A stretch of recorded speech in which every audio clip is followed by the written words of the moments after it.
Good day guys, nandito tayo ngayon sa Barangay Milalilak. Marami silang mga kalapati dito. Patungo tayo ngayon ng Igangon, San Isidro. Ito pala ang sentro ng Milali. Sa kaliwa, yan ang Patong Loreto. Dito tayo sa kanan, patungong Laak proper. Pero dito tayo dadaan sa Inakayan.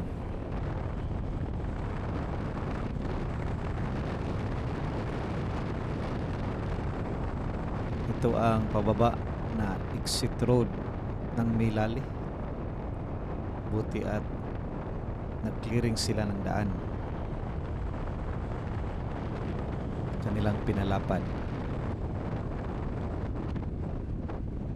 Maganda ito gawin na 4 lanes para maluwag ang daan.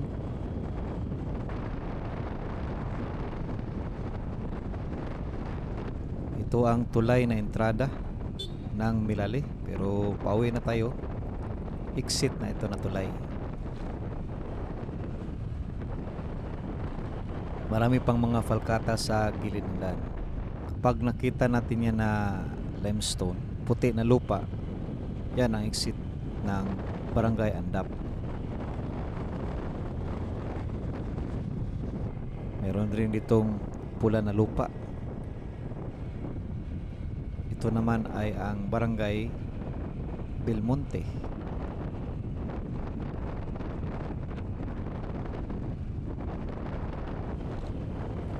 Kiniring rin nila ang daan dito. Pinalapad rin.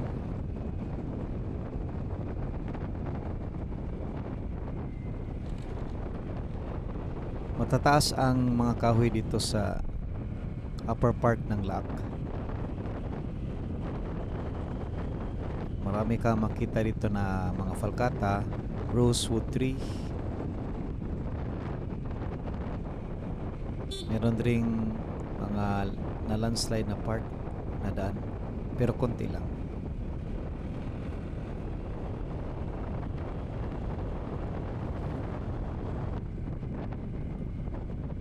Nandito na tayo sa Barangay Santo Niño.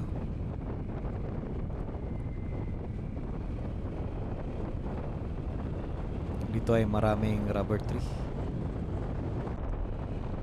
Sa kaliwa, yan ang Manukan.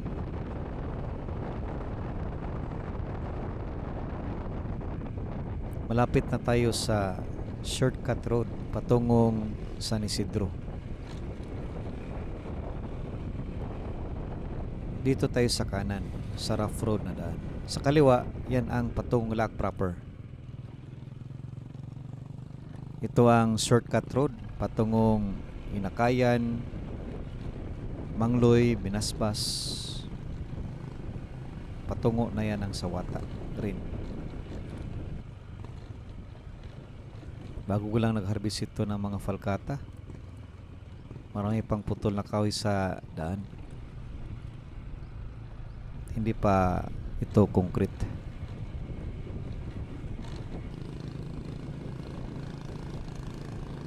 Malamig rin dito daan kasi maraming mga puno. Tinambakan ang lupa para mapatag.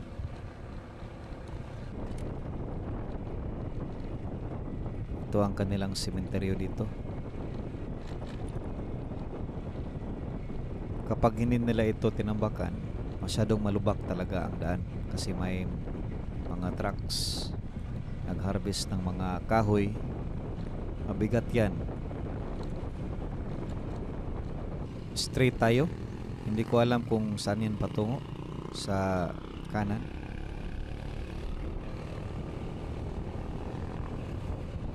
Ito na ang Barangay Inakayan ng Laak, Davao de Oro.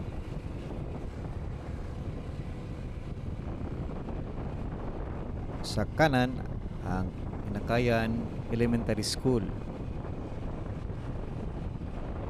Wala gaanong tao na lumalabas sa kanilang bahay. Nagpapahinga siguro.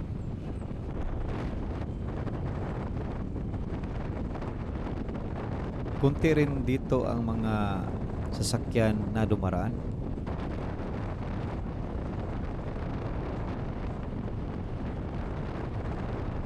May dalawang ibon pa. Tingnan nyo naman, wala gaanong sasakyan. Kunti-kunti lang. May isa, dalawa. Oh, may tricycle pa. Nandito na tayo ngayon sa Imelda, kung hindi ako nagkakamali. Street lang tayo, rough road. Patong ito ng Binasbas. Hindi pa ito na konkreto, pero sa ating nakita, tinatrabaho na nila. Pinapatag na nila ang daan at pinalapad rin.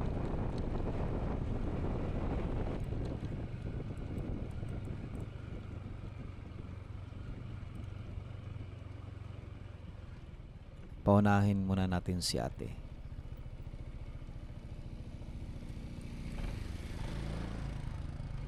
Kapag umulan dito, sigurado talaga na maputik. Yung mga putik ay didikit talaga sa ating magulong. Dito banda ay pinapatag na nila.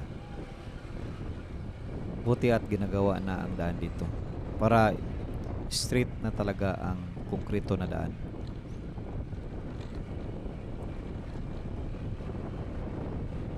Nandito na tayo ngayon sa Mangloy. Mangloy pa pala. Hindi pa pala Binasbas.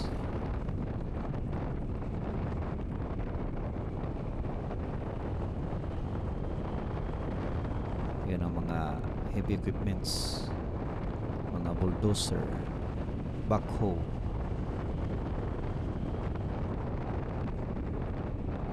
Sa Mangloy pa pala doon. Hindi pa pala Binasbas. Sigurado na ito, patungo na itong Binasbas. Kapag may nakita na tayo na kurbada na pababa na maraming mga medium size na mga niyog.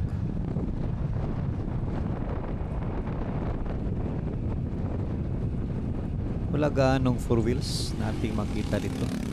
Kadalasan ay mga single na mga motor.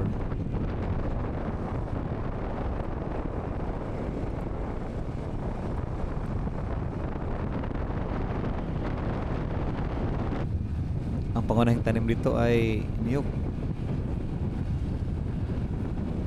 Nandito na tayo ngayon sa Binasbas. Ayan ang Binasbas, kanilang barangay hall. Sa kaliwa ang Binasbas Grace Gospel Church of Christ.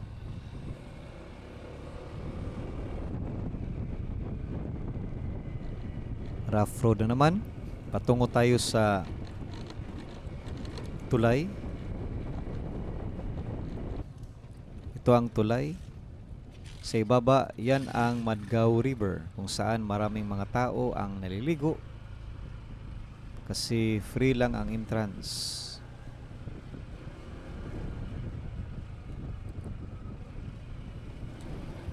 Dito tayo sa kaliwa. Yung street na yan, patungo yan ng Sawata.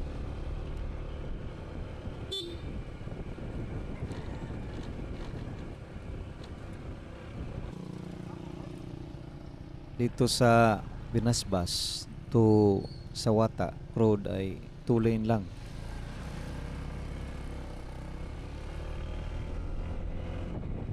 Medyo makipot ang daan.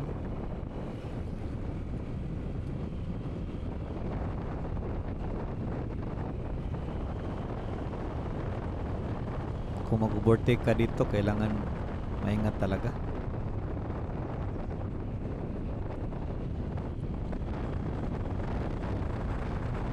Ang ganda ng puno sa kaliwa. Siguro yan yung mga kahoy na galing sa Bukidnon. Yung gilo ang mga dahon na ating makita.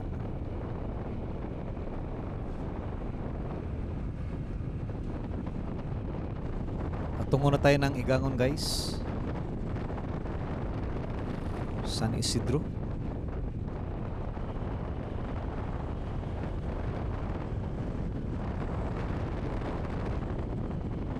Malapit na tayo. Nakita natin itong 4-lane road. Ito ay sa San Isidro na.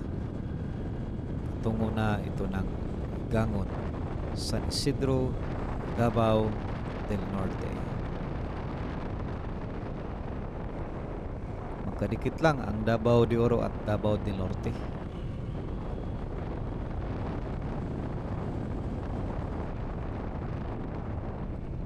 Sa kaliwa, yan ang church ng Things to Commission Grace Gospel Church of Christ ng Higangon.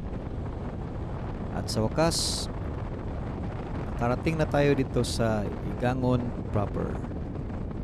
Kung tatahakin natin ito na street na daan, ito ay patungong Asuncion, Davao del Norte. Thank you for watching and see you in the next video. God bless.